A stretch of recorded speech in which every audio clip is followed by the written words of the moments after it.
right, y'all.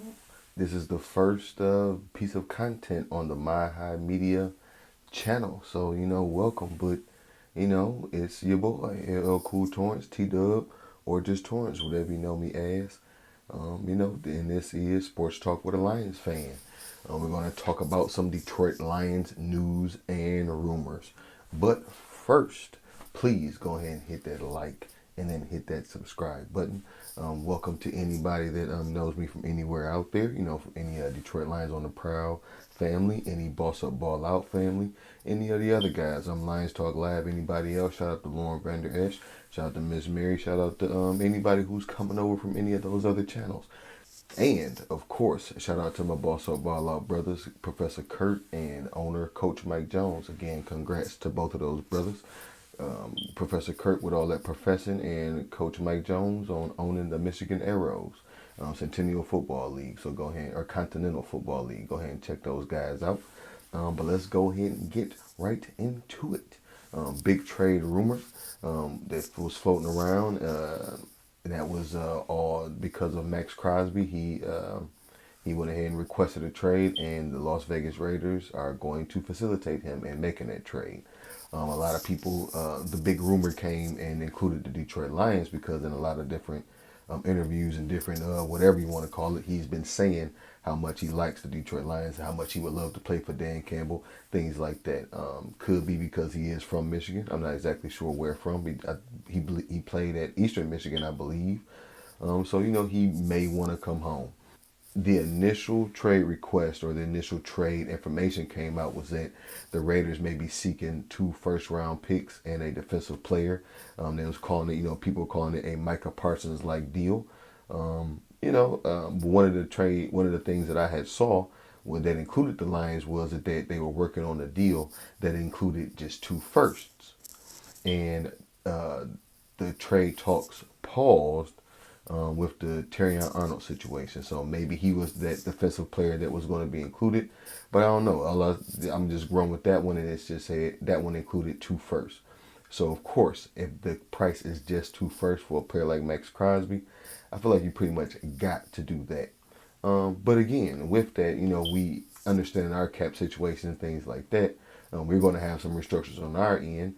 If all that is true, if he's in all these publications and interviews and wherever in the hell, anybody that listens to him, if he's telling them, hey y'all, I want to play for the Lions. I love Dan Campbell. Silver and blue, Jiminy Jew, whatever it is, make it happen, man. What's the old saying? Restructure that contract so we know it's real. Chop that thing in half, make it so you'll fit on in and we can still add on to you as well. Or you can be like Max Myles Garrett and say how mad you want to win, all this other stuff, and then they throw $700 million in front of you. You say, well, it ain't that important. And if it ain't, that's cool, but stay the hell away from Detroit. Another layer to the Maxx Crosby situation was, I guess now they have betting odds on trades, and the Chicago Bears, the Detroit Lions NFC North division rival, the NFC North Division champion Chicago Bears are betting favorites to land Maxx Crosby. Again, I think that's kind of stupid. They just betting on everything nowadays. I feel like y'all need to seek some help. But whatever it is, and that's I guess the thing that was causing some people, or that was causing a little bit of an uproar, was that he's still signed with the Raiders. So it's like he's more likely to be on the Bears than he is on the Raiders. I don't really think that's that big of a deal because he requested a trade from the Raiders, so he's probably not going to be back there. But I don't know if that's real or not, the fact that he'd go to the Bears. But I just want to take this time to say, fuck the Bears and fuck the betting odds. I'll take a couple minutes just to revisit that Monty situation. I don't really have too much more to say. I just hate that it ended how it ended. It seems like, it's just a bunch of internet shit. Things happen, with the carries and things like that. And that may have included some health issues or whatever it was on whomsoever part. But it ended in him leaving. But for the most part, it just seems like he was unhappy. He wanted more carries.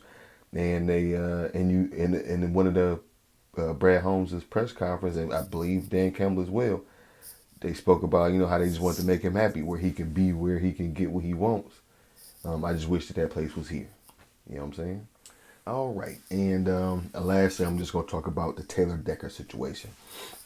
A lot of us Lions fans, I don't want to say hoped, but definitely believe that Taylor Decker's days playing for the Detroit Lions were over. We all saw his, I don't want to say exit interview, but his meeting with the press or whatever it was, press conference, or if he was just standing by his locker room, he was getting real emotional. He was talking about how he can't play no more. Talking about how he wants to be able to throw a football, and at the moment he can't throw a football with his kids and all that sort of stuff. But then he just brought his ass back. So this is one of them situations like, is he another Myles Garrett? He just saying, oh man, I want to win, I want to win, I want to win. All this money. And it's like, I don't care about winning no more. So, was it all about this? Your shoulders, your kids. And it's like, well, I go back and play football. No disrespect to Mrs. Decker, but was the beans that bad? Like, he was like, man, this cabbage sucks. I'm going back to play football. So I don't know. But, should he have stayed retired is, I guess, my question that I want to ask. Because the main reason, can he even still play football? Like I said, he was just crying and all that stuff. So I don't, or as we say, he had all that snot on his nose and cryiness. I don't really know how to believe. Is that how good are his shoulders? Like, is it just a couple surgeries away from being okay? And that's a lot to say, because a couple surgeries, that's big bad news, man. I'm supposed to have hip surgery a while ago, and I haven't did it because I'm scared of that kind of stuff. So, shout out to all of y'all who's not afraid of surgery, but my apologies for being afraid of surgery. But, I guess one of the scenarios I want to add to this, or one of the layers I want to add to this, and this is just some, fan talk, if you want to call it that. And I'll say, what if this is to get Frank Ragnow to come back? What if there was some kind of discussion between those two? I believe those two were good friends. I think both of those two gentlemen probably hunting stuff and fish. So what if they was out, ice fishing and whatnot? He was like, hey, man, I'm thinking about coming back. My shoulders don't feel so bad because I'm out here and I can cast into a fishing hole. Yeah, I was about to do like that, but into a fishing hole. Or to ice fishing hole, sorry. And then they had a talk and they was like, yo, what you going to do? And he was like, well, I'll come back if you come back. And this is just the first step in that happening. Taylor Decker came back, and maybe now an announcement coming soon or in the future is Ragnow comes back. I don't believe that that's happening at all, but I'm just saying, what if, right? With that, but like, of course, in that fantasy land scenario, what if they were to return? What would that mean for our offensive line? People like myself, I believe in playing players like Strebo, and that's Cristian Mahogany, and Frazier boy, Miles Frazier. But those are two young players, and they are not on the longest of contracts. They're both on 4-year deals. One started before the next, being Cristian Mahogany drafted a year before Miles Frazier. But we don't have those guys for a long time, so you might want to see might want to get what you can get out of them. Not see what you can get, but maybe see what you can get as it pertains to Frazier boy. Now into more real life scenarios. That's why I asked, like, should he have stayed retired? Because what does that mean for the future of our offensive line, or just for our offensive line in total? That's just going to prolong things. The big move probably is Penei Sewell to left tackle, and somebody playing right tackle. In my scenario, it's Miles Frazier. Of course, in a real life scenario, he's only on a 4-year deal. He's already played 1 year. You can't spend, time hemming and hawing figuring out what Taylor Decker wants to do. You have somebody who's probably a little bit more healthy that can play that position. So I don't know. That's just a question that we'll have to see. Hopefully that's not a question that we keep having to ask throughout this year is, man, should this dude have stayed retired? Should he be fishing right now?